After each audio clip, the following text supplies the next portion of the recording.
네, 이번 코너는 취재 파일입니다. 관심사가 큰 경제 이슈를 하나 골라 심층적으로 파헤쳐봅니다. 네, 외환시장 선진화 방안의 일환으로 이 외환시장 거래 시간이 새벽 2시까지로 연장된 지 한 2달 남짓 지났습니다. 도입 초반에는 삐걱대는 모습도 보였는데 지금은 어떻게 자리 잡았을지 그리고 앞으로의 과제로는 어떤 것들이 있을지 금융시장부 최진우 기자와 함께 짚어보겠습니다. 네, 어서 오십시오. 안녕하십니까. 네, 외환 거래 연장이 한 7월부터 해서 2달 정도 지났는데 어떻게 잘 자리 잡았습니까?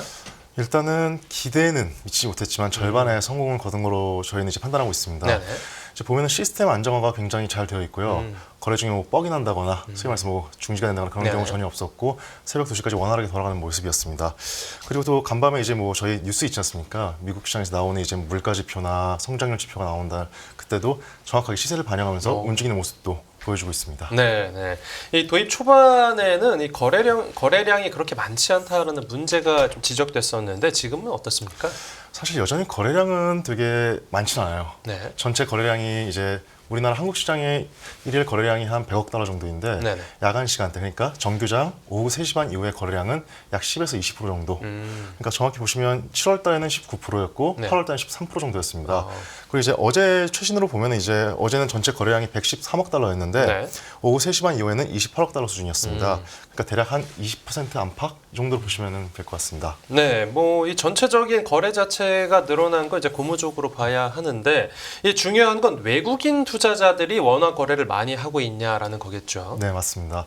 아무래도 이게 외국인이 우리나라에 투자하는 것을 훨씬 편하게 하기 위해서 환전을 이렇게 시간을 늘린 거 아닙니까? 네네. 근데 사실 이제 하나의 지표를 본다면 이제 외국인들이 환전을 굉장히 이 시간대에는 많이 한 타입은 확실히 아닌 것 같습니다. 아, 그렇습니까? 예, 지금은 이제 시장 조성 물량이 좀 많은 것 같고요. 네. 실질적으로 외국인이 들어왔냐? 요거는 아직까지는 아직이다. 이렇게 말씀드리고 싶습니다. 네, 그렇군요. 뭐 생각보다 뭐 그렇게 많지 않은 이유는 뭘까요? 아무래도 경로 의존성이라고 하죠, 이거를. 자기가 원래 하던 게 있는데 갑자기 시장이 딱 생겼다고 일로 오세요. 이렇게 하면은 저기 좋구나 이렇게 가는 분들은 없고요. 사실 만약에 저랑 앵커님이랑 기존에 거래를 하다가 새로운 분이 나타나가지고 나 좀 거래해달라 하면 제가 또 앵커님들 사정도 있는데 어떻게 바로 바꿀 수 있겠습니까? 단골이라는 거죠. 그렇죠. 그리고 사실 NDF 시장도 이제 우리 원화 시장을 대체한 현물 시장을 대체한 게 NDF 시장인데 거기서도 굉장히 많이 거래가 이루어졌고 기존에 하던 습관이 있으니까 오기가 좀 그렇고요. 두 번째로는 아무래도 홍보 문제가 좀 있는 것 같습니다. 예를 들면 이제 우리 원화 시장이 새벽 2시까지 개장합니다라고 이렇게 말을 했는데 외국인들은 잘 몰라요, 사실. 예. 이제 외신에서 나오기도 하고 우리 회사의 기사를 보고도 이제 알긴 하는데 네. 정작 이제 모 은행에 이제 부행장급 주식이 미국에 갔는데 네. 우리 원화 시장 이 정도까지 개방됐습니다. 이제 거래를 조금 더 수월하게 할 수 있습니다 했는데 거기에 대해서 사실 큰 관심은 보이지 않았다고 합니다. 네, 아무래도 그게 좀 발목을 잡고 있는 거겠죠. 왜 홍보가 부족한 걸까요? 한 그 시스템이 바뀌었는데 예를 들면은 우리가 이제 밸류업을 네. 한다 하면 이제 해외에서 밸류업을 해? 이렇게 바로 해서 시장이 들어온 게 아닙니다. 네. 이 시장이 정말 안정성이 있구나. 2달이 지났을 때, 3달이 지났을 때도 정말 탄탄하고 안정이 있구나. 그 다음에 여러모로 비교를 했을 때 진짜 여기가 가격적인 메리트도 있다. 이럴 때 좀 약간 좀 잰다고 하죠. 그런 분들이 좀 있습니다. 그래서 해외에서 사실 우리 이제 RFI라고 하죠. 이제 해외 금융기관을 해서 해외 네네. 지점들이 우리 국내 외환시장 참여할 수 있는데도 불구하고 조금 더 성숙해지기를 좀 기다리는 곳이 있습니다. 그러니까 알아도 조금 더 기다렸다가 그쵸. 안착되는 걸 보고서 들어오겠다 이런 걸 그쵸. 보고 있는 거군요. 네, 맞습니다. 네, 뭐 당연히 첫 술에 배부르기는 어려울 건데 이제 앞으로 보이는 문제들을 좀 하나씩 보완해 나가야 하지 않겠습니까? 네, 맞습니다. 예를 들면 이제 RFI가 가장 아마 우리가 크게 개선해야 될 과제인 것 같아요. 네. RFI라는 게 제가 2달 전에 설명드렸었는데 이게 해외의 지점입니다. 해외 금융기관. 그러니까 예를 들면 ING 암스테르담 지점, 네. 도이치은행의 런던 지점 이런 건데 네네. 이제 그네들이 이제 해외에서 기업이나 뭐 운용사의 물량을 받아가지고 환전한 다음에 우리 국내에 들어오는 건데 네. 사실 RFI들의 현재 거래량이 정말 안 좋아요. 예를 들면 이제 전체 야간 거래량의 1%? 예, 예를 들면 이제 아까 말씀드린 28억 달러였으니까 어제는 그러면은 1%니까 2,800만 달러 그 정도밖에 안 들어오는 거죠. 그래서 이 RFI를 아마 좀 좀 훨씬 더 이제 뭐좀 활성화시키는 게 아마 우리 외환나국이나 우리 시장의 가장 큰 숙제인 것 같습니다. 네, 네. 그리고 이제 외환시장 그 거래 자체가 네. 그리고 그 이 환전을 해서 이제 외국인 투자자들이 우리 시장으로 들어와서 네. 뭐 이제 국고채를 살 수도 있고 주식 같은 이런 상품을 살 수도 있는데 그런 환전을 해서 우리 이 국고채나 주식을 사는 그런 경우 이런 경우도 늘었습니까? 확실히 아주 괄목할 만하게 많은 건 아니고 점점 많아지고 있습니다. 얼마 전에는 제가 기사로 쓰게 했는데 해외에서 이제 그 유럽계 중앙은행이 이제 영국에 소유하고 있는 RFI를 통해서 달러를 원화로 환전한 뒤에 우리나라 국고채를 매수하는 일도 생겼고 예. 이걸 보통 우리가 어려운 단어로 제3자 외환거래라고 합니다. 그 전에 없었던 겁니까? 그 전에 없었죠. 이것도 이제 시행한 지가 얼마 안 됐고요. 네. 점점 이런 케이스 바이 케이스 또 어려운 게 사실 엄청나게 글로벌 펀드 같은 경우에는 한국에 펀드 하나로서 들어오는 게 아니라 여러 개로 옵니다. 요거는 AI 주에 투자하고 네네. 요거는 이제 뭐 중공업 주에 투자하고 이렇게 되게 많은데 내가 1억 달러를 이제 환전해서 각 펀드별로 넣어주고 싶은데 네. 사실 좀 난이도가 있거든요. 이게 하나하나 이제 대조도 해봐야 되고 펀드별로 해야 되는데 요것도 성공했습니다. 이걸 이제 펀드 바이 펀드라고 해서 이제 성공하면 요즘 사례가 좀 많이 늘어나고 있어요. 아마 이렇게 쌓이다 보면 아마 좋아지지 않을까 그런 생각을 하고 있습니다. 네. 그리고 또 하나의 문제를 짚어보자면 그 주문하는 그 이 거래 주문이 조금 적어서 좀 또 발생하는 문제가 있다라고 하는데요. 거래 주문이 이제 호가창이 얇다라고 합니다. 그렇죠. 이게 사실 그 호가창이라는 게 호가폭인데 우리 주식 해보면은 만약에 삼성전자 주식 있다. 뭐 우리는 79,500원 사고 싶은데 파는 사람 8만 원 사고 싶다. 그걸 호가폭이라고 하잖아요. 네네. 500원을. 그런 괴리가 조금 있습니다. 그래서 정말 새벽 시간대 제가 야간 시간대를 이제 커버하다 보면은 새벽 시간대에 호가폭이 1원, 2원 이렇게까지 벌어지기도 해요. 알다시피 우리의 외환시장은 10전, 20전, 30전 다니잖아요. 근데 네네. 1원, 2원까지 벌어지는 거죠. 그러니까 아무래도 유동성이 충분하지 못하니까 이제 이런 것도 이제 RFI한테 이제 좀 많이 들어오세요 하고 많이 거래해 주세요 해서 하면은 빽빽하게 아마 쌓일 거니까 그때면 가격 발견 기능이 훨씬 좋아지겠죠 아마. 심야 시간대는 우리나라 국내 거래자들이 적고 외국인에서 투자자들이 많이 들어와 줘야 되는데 맞습니다. 그 시간에 외국인 투자자들이 적어서 발생하는 문제라는 거죠. 네, 그렇습니다. 네, 그러면 결국 호가창이 얇다라는 건 이제 그만큼 거래하는 사람들이 더 많아져서 이 가격이 촘촘하게 제시가 되면 해결되는 문제일 텐데 네. 당국에서는 혹시 어떤 대책이 있습니까? 일단 당국에서는 하나 내놨어요. 그 전에 말씀드렸는데 그 인센티브 네. 주간 시간대 거래하는 거와 야간 시간대 거래하는 거와 심야 시간대 거래하는 거 요게 차등적인 인센티브를 주기로 했어요. 이게 왜 중요하냐?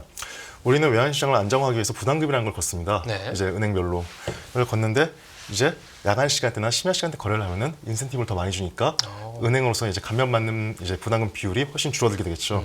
그러니까 이런 걸로 인센티브를 일단 1차적으로 유도를 했습니다. 네네. 예, 그리고 유도를 했고 이제 이게 왜 중요하냐? 네. 선도은행이라고 들어보셨는지 모르겠지만 이게 말 그대로 선도은행 어떤 리더하는 거죠? 은행이라는 뜻입니다. 네네. 근데 이게 이 영예를 좀 받는 게 좋아요. 예를 들면 만약에 우리가 제 3구에 가서 이 은행은 정부에서 이제 선도은행이다, 리더십이 있는 은행이다 이렇게 한다면 아무래도 그쪽에 좀 더 좀 저축을 한다거나 그러고 싶잖아요. 그래서 아마 은행들도 그런 메리트가 있으니까 이제 거래를 좀 더 활성화하지 않을까라고 당국은 기대하고 있습니다. 네, 그렇군요. 그러니까 국내 은행들은 지금 선도은행이라는 당근을 제시하면서 유인을 하고 있고, 그렇죠. 그럼 당국에서 이 해외 투자자를 유인하는 방법도 좀 마련해 놓은 게 있을까요? 네, 아까 말씀드린 RFI를 좀 활성화하는 게 중요하겠죠. 아무래도 이제 해외 뭐 도이치, 런던 지점에서 이제 기업들이나 자산운용사들이 이제 환전 좀 많이 해줘 하면 야간 시간대 거래량이 많이 늘어나겠죠. 그래서 RFI의 숫자를 일단 늘리려고 합니다. 네. 예. 이제 거래 시장에 참가자 수가 더 많아지면은 훨씬 거래량이 많이 늘 수 있으니까요. 그래서 근데 이게 RFI가 사실 좀 등록하기가 어려워요. 예. 한 10곳 정도의 국내에 있는 신용기관과 신용 공여를 해야 돼요. 네. 이걸 크레이트 라인이라고 하는데 그래서 또 선도은행 내고시장도 해야 되고요. 포함해서 해야 되는데 사실 해외에 있는 뭐 만약에 러시아의 어떤 은행이다 혹은 뭐 우즈베키스탄의 어떤 은행이다. 우리나라 그렇게 거래를 많이 하진 않을 거 아니에요. 네네. 근데 원화 거래 하고 싶어. 그래서 하나 내놨습니다. 기똥찬 건데요. 이게 네네. 이제 우리나라에 선도은행이 세 곳이 있어요. 이제 국민은행도 있고 네. 하나은행도 있고 은행이 있는데 네. 이걸 이제 대행은행이라고 해요. 여기와 계약을 맺는다면 이제 제가 원화 거래하고 싶을 때 국민은행의 명의로 이제 참여할 수 있는 거예요. 더 네. 편하게 그 규제를 좀 낮춰준 거군요. 그렇죠. 네. 그리고 또 이제 기존에 RFI 등록된 있는 데들 여기랑도 이제 계약을 하게 되면은 또 거래가 가능해지고 네네. 그러니까 아무래도 좀 이제 거래량이 이렇게 숫자도 많아지고 RFI에 등록되는 것도 이제 참여자수가 많으니까 아마 좀 활성화되지 않을까. 그냥 이거예요. 앵커님이 인맥이 좋으니까 난 인맥이 없어. 앵커님과 이제 계약을 맺어가지고 저 사람 좀 한번 만나게 해주세요. 저 사람 만나게 해주세요. 이제 활용하게 되는 거죠. 그럼 아무래도 좀 많아지지 않을까. 이제 차후에 그런 기대를 하고 있습니다. 네, 뭐 기발한 생각이고요. 네. 또 이 거래 활성화를 위해서 남은 과제가 있다고 하는데 이 경상거래 허용 이거 어떤 내용입니까? 여기 경상거래라는 게 이제 어떤 회사가 뭐 직원의 급여를 준다거나 네. 이런 걸 이제 보통 경상거래라고 하는데 이걸로 아직 풀어지지 않았어요. RFI는 오로지 우리나라의 금융상품을 사는 투자용만 한정이 됩니다. 네네. 예, 우리나라 이제 중요하죠. 이게 당연히 중요하죠. 우리나라 주식시장이나 채권시장을 위해서는.